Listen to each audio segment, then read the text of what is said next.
कोणत्याही न्यायालयाने निर्णय दिल्यानंतर आपण पत्रकार परिषद घेऊन त्या निर्णयाची चिरफाड करण्याची ही 21व्या शतकातली नवीन पद्धत असणार आहे। आपल्याला जर माननीय अध्यक्षांनी दिलेल्या निर्णयाच्या विरुद्ध काही तर्कसंगत उत्तर, तर्कसंगत तथ्य आपल्याला सादर करता येत असेल तर सुप्रीम कोर्टामध्ये आपण या संदर्भात दाद मागू शकतो।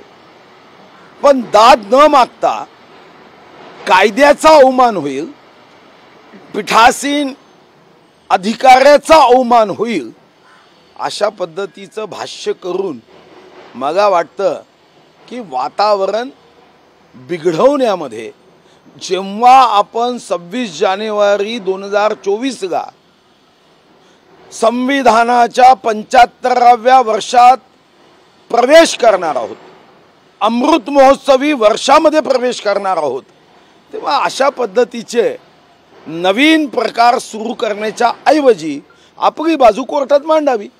कोर्ट जो निकाल देईल तो मान्य केला पाहिजे। अन्यथा इतक्या मोठ्या स्थानावर असणाऱ्या नेत्यांनी जर अशा पद्धतीने वागायला सुरुवात केली तर मला वाटतं की यापुढे मग लोकशाहीमध्ये आपण एक वाईट आणि विचित्र प्रथा परंपरेची सुरुवात करतोय। भाऊ, लोकसभेच्या जागांची आता चर्चा सुरू झालेली आहे। एक फॉर्म्युला देखील समोर येतोय, 32 असा भाजप 32 जागा लढेल असं कळतं। हे अजून मी सुद्धा कोर टीमचा सदस्य आहे। मला कधी कधी आश्चर्य वाटतं की 6 लोकांच्या कोर कमिटीचा मी सदस्य असताना आमच्यापेक्षा जास्त माहिती तुम्ही आणता कुठून? काहीही अजून ठरलेलं नाही। हा, एक निश्चित जागा आहे की त्या लोकसभा क्षेत्रामधल्या सर्वेच्या आधारावर महायुतीच्या कार्यकर्त्यांच्या या संदर्भातलं मत घेऊन जागा कोणत्याही पक्षाच्या वाट्याला जाओ, अबकी बार कांग्रेस, राष्ट्रवादी और उद्धव बाळासाहेब ठाकरे की शिवसेना महाराष्ट्र से तड़ी पार, हा भाव आहे। भाऊ, मिलिंद देवरा यांचा पक्षप्रवेश जो आहे तो दिल्लीतल्या एका मोठ्या नेत्यांच्या सांगण्यावरूनच करण्यात आला असं संजय राऊतांनी एक विधान केलेलं आहे। मला वाटतं की आपल्याकडे हे काही नवीन तंत्रज्ञान, आर्टिफिशियल इंटेलिजन्सी काही अशी जन्माला आली, मोठ्या नेत्यांनी सांगितलं म्हणून प्रवेश केला, आत्तापर्यंत प्रवेश तुम्ही सांगितलं म्हणून केला नाही। अरे साधं गणित आहे। त्या ठिकाणची महाविकास आघाडीची जागा ही काँग्रेसच्या हक्काची आहे, ही काँग्रेसनी जागा घडवली। आम्ही ती जिंकली भारतीय जनता पार्टी, शिवसेना म्हणून मोदीजींच्या नावाने। लोकसभेच्या निवडणुका मोदीजींच्या नेतृत्वात जागा आहे। ही जागा आम्ही जिंकली ना, ती मोदीजींच्या नावावर जिंकली। आज खरा हक्क त्या जागेवर तुमचा कसा आहे? खरा हक्क काँग्रेसचा आहे, घडवण्यासाठी, जिंकण्यासाठी भाजपचा आहे। आता या परिस्थितीमध्ये त्यांनी काय करायचं?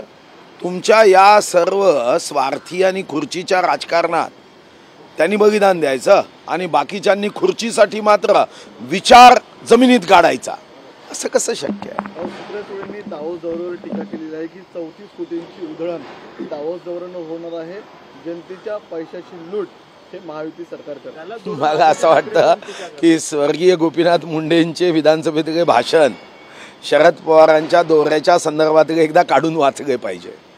बरं आहे, आपल्या नेत्यांना विस्मरण शक्ती देवानी भरपूर दिली आहे, त्यामुळे अशा पद्धतीचे आरोप प्रत्यारोप केले जातात।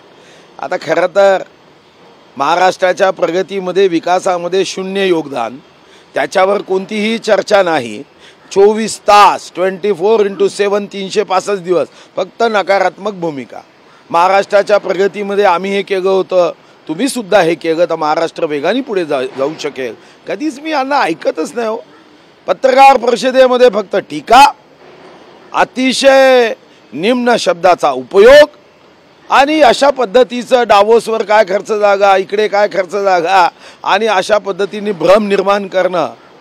मी एकदा माहिती घेतली, खरं तर हे माहिती घेतल्यावर आश्चर्य वाटतं की अशा पद्धतीने आरोप प्रत्यारोप करणाऱ्यांनी कधीतरी एखाद्या व्यक्तीला सांगून आपल्या मागे काय वाढून ठेवलाय हे पाहिलं पाहिजे. जरांगे पाटील यांनी सरकारच्या मंत्र्यांवरती गंभीर आरोप केले. काही मंत्री असे आहेत की मराठा समाजाच्या विरोधात आता कार्यक्रम उभे करतायत, पत्रकार परिषदेत घेत आहेत, त्यांना मी नको आहे आणि त्यामुळेच असे प्रकार जे आहेत ते घडवले जात आहेत असं त्यांनी. नाही, मग त्याच्यावर काहीही भाष्य करायचं नाही. याची माहिती आपण त्यांच्याकडूनच घेऊ शकता. जी माहिती मग नाही त्यावर मी भाष्य करणार. महाराष्ट्रातील काही मंत्र्यांची आज दिल्लीमध्ये बैठक होते पंतप्रधान नरेंद्र मोदी सोबत. नाही, मंत्र्यांची बैठक नाही आहे. ज्यांच्यावर एक क्लस्टर केलं आहे 3 लोकसभा किंवा 4 लोकसभेचं, या क्लस्टरमध्ये जे क्लस्टर प्रमुख आहे, जसं आमच्या मतदारसंघाचे क्लस्टर प्रमुख मदन येरावार आहे, नागपूर भंडारा गोंदियाचे अनिल सोगे आहे, तर असे जेवढे क्लस्टर प्रमुख आहे त्यांची बैठक होणार आहे. आणि 3 लोकसभा 4 लोकसभेमधला प्रवास असेल, त्या ठिकाणी असणारं संघटन असेल, येणाऱ्या कालावधीमध्ये असणाऱ्या ज्या काही पक्षाच्या ॲक्टिव्हिटी असतील, या सक्रियतेच्या संदर्भामध्ये मार्गदर्शन. मंत्री गुलाबराव पाटील यांचं एक विधान जे आहे ते प्रचंड व्हायरल होत आहे. ते असं म्हणतात की अजितदादा आमच्या सोबत आल्यामुळे आमच्यावरती जे खोके आणि ओके जे आरोप केले जात होते ते मात्र आता बंद झाले. नाही, मग त्यांच्यामध्ये काही तथ्य दिसत आहे ना. आरोप खोटे होते आणि मग त्यांच्या लक्षात आलं की आरोप खूपच खोटे आहे. आपण आरोप करण्यापेक्षा एकत्रित येऊन आपण विकास करू. असं आहे, कधी कधी एखाद्या व्यक्तीला नंतर लक्षात येतच ना की आपण जे बोलत होतो ते खोटं आहे. आता ते खोटं असलं नाही, ते निश्चितपणे मग त्यांनी आता भूमिकाही बदलली आणि महायुतीमध्ये अजितदादा आगेत आणि त्यांनी सांगितलं की विश्वगौरव, देशगौरव, युगपुरुष नरेंद्र मोदींच्या नेतृत्वात या देशाला प्रगतीच्या मार्गावर न्यायचं आहे, जे राहुल गांधीच्या नेतृत्वात कदापिही होऊ शकत नाही. आणि म्हणून मला वाटतं की गुलाब पाटील म्हणाले ते काय चूक आहे. जेव्हा आपण एकमेकाच्या जवळ येतो तर संवादातून समाधानाकडे आणि समाधानातून मैत्रीकडे आणि मैत्रीतून महाराष्ट्राच्या प्रगतीकडे. एक शेवटचा प्रश्न. संजय राऊत असं म्हणाले की शिवसेनेचं योगदान जे आहे राम मंदिरबाबत आम्हाला शिकवू नका. फडणवीस जे आहे ते शंकराचार्य बनण्याचा प्रयत्न करतात किंवा त्यांनी बनावं असं त्यांनी म्हटलं. आपल्याला त्यांच्याकडून काय अपेक्षा आहे? चांगलं बोलतील असं वाटतं तुम्हाला? मला वाटतं की तुम्ही सुद्धा मानलं पाहिजे तुमच्या अपेक्षांना, की ते चांगलं बोलतील, भाजपच्या बद्दल चांगले. त्यांनी ठरवलंच आहे ना की स्वर्गीय हिंदू हृदय सम्राट बाळासाहेब ठाकरेंनी काँग्रेससोबत गेलं तर माझं दुकान बंद करेल. 75% एकनाथ शिंदेजींनी बंद केलं. आता 25% बंद करून खरे ते स्वर्गीय बाळासाहेब ठाकरे यांच्या मार्गावर व त्यांच्या कृतीनुसार आचरण करणारे नेते म्हणून टॉपवर त्यांचं नाव असणार आहे की हे दुकानदारी मग काहीही करून बंद करायचीच आहे. हा यामागचा भाव आहे. त्यांचं कौतुक करा ना, त्यांच्यावर टीका करून काय मिळणार आहे.